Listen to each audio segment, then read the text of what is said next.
আরেকটা প্রজাতি বের হবে, এর নাম ইয়াজুজ আর মাজুজ। নাম শুনেছেন?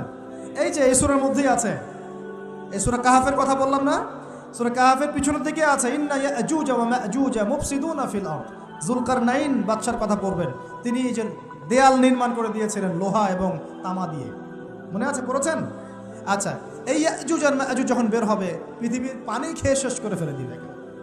এর এত বেশি হিংস্র হবে যে এদের সাথে লড়াই করার মতো ক্ষমতা কোনো মানুষেরই থাকবে না। এমনকি ঈসা আলাইহিস সালামেরও নয়।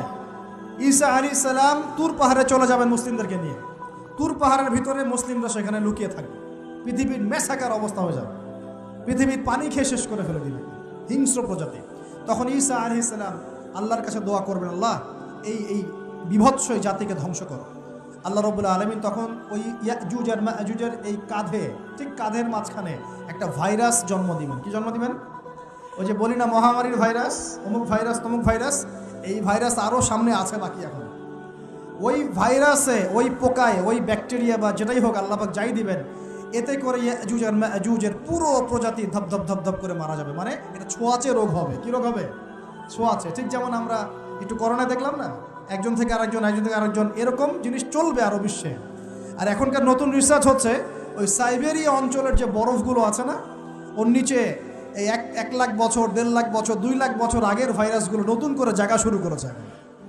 হ্যাঁ, এগুলো বিজ্ঞানীরা বলছেন যে এগুলো আবার কোন দিন জানি পৃথিবীতে আত্মপ্রকাশ করা শুরু হয়। সব কিছুই ঘটবে। বিশ্বটার খুব রহস্য আছে, বিশ্বটার অনেক রহস্য আছে। আল্লাহ পাক এগুলো খেলার ছলে সৃষ্টি করেন নাই, পরীক্ষা। লিয়াবলুয়াকুম আইয়ুকুম আহসানু আমালা, আল্লাহ পাক বলেছেন। এরপরে ইয়াজুজ আর মাজুজের সব প্রজাতি মারা যাবে। নবীজি বলছেন জমিনে কোনো জায়গায় ফাঁকা থাকবে না, সমস্ত জায়গাতেই ওদের দেহ পড়ে থাকবে। আল্লাহু আকবার। এরপরে ঈসা আলাইহিস সালাম আল্লাহকে বলবেন, আল্লাহ জমিনটাকে পবিত্র করে দাও। আল্লাহ পাক কি করবেন জানেন? বড় বড় নখরওয়ালা, বড় বড় নখ আছে, নখ দেখেছেন? বড় বড় নখওয়ালা একটা স্পেশাল প্রজাতির পাখি আল্লাহ পাঠাবেন। কি পাঠাবেন? পাখি। এটা কোন পাখি, কি নাম আমরা জানি না, মহাবিশ্বের কোন জায়গা থেকে আসবে তাও জানি না, পৃথিবীতে আসে কিনা তাও জানি না, আল্লাহ পাঠাবেন। আবাবিল, তয়রন আবাবিল যখন আল্লাহ পাখি পাঠিয়েছিলেন না, ওয়ারসালা আলাইহিম তয়রন আবাবিল, আসলে ওই পাখির নাম কিন্তু আবাবিল না, আবাবিল মানে হচ্ছে ঝাঁকে ঝাঁকে। তো ওই পাখি কি আর দেখা গেছে? ওই রকম করে পাথর কেউ নিক্ষেপ করেছে? আর ঠিক এরকম করে এই এক শ্রেণীর পাখি আল্লাহ পাঠাবেন যাদের নখগুলো খুব বড় বড় হবে, বিশাল বিশাল নখ। এই নখগুলো দিয়ে তারা দেহগুলোকে উঠাবে, উঠিয়ে নিয়ে কোথায় যে ফেলে দিবে আল্লাহ ভালো জানে।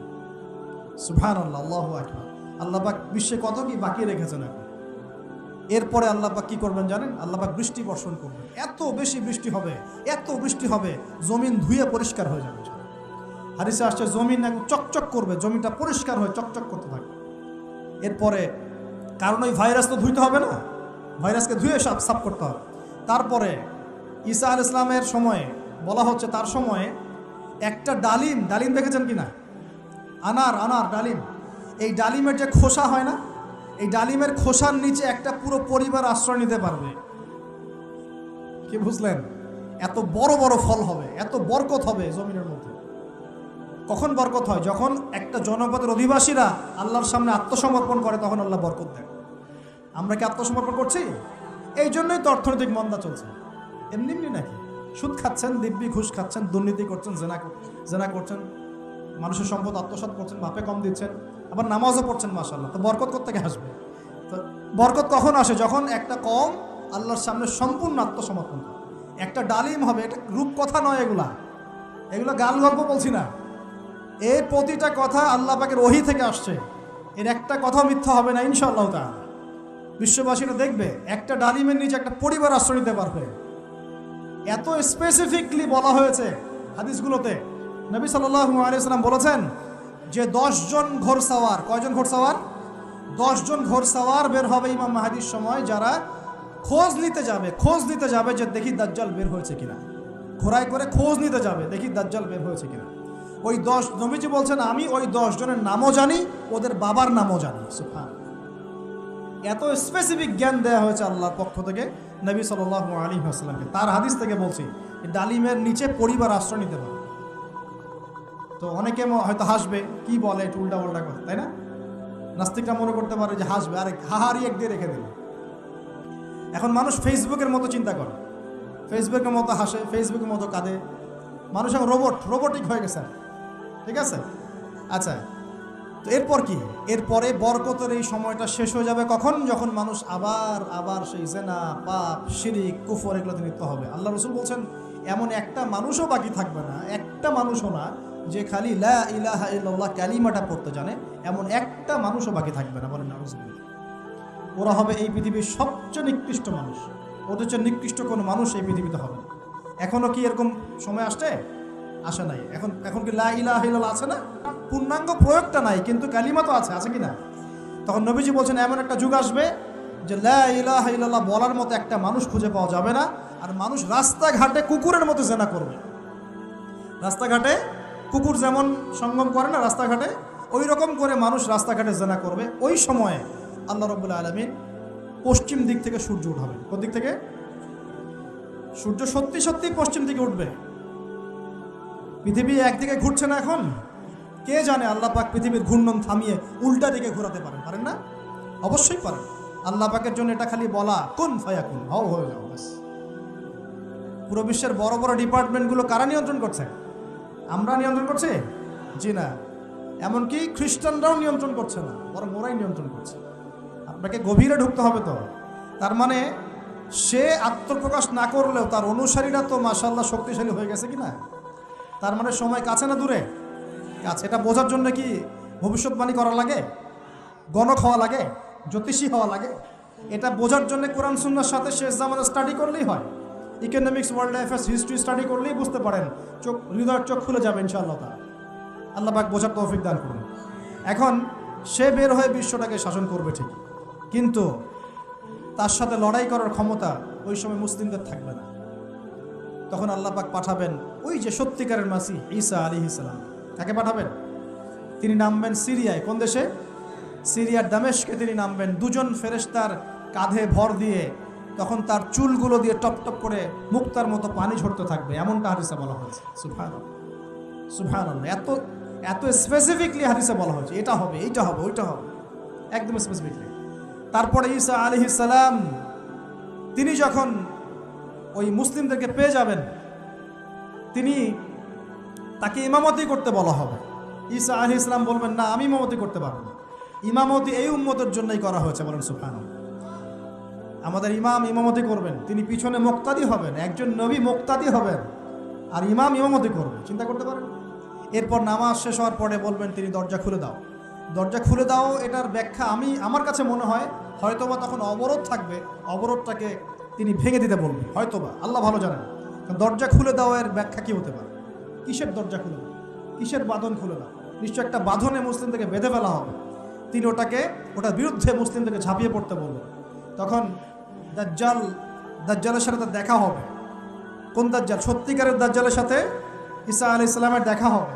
এবং ঈসা আলাইহিস সালামকে দেখা মাত্রই দাজ্জাল গলতে শুরু করবে। কি করবে?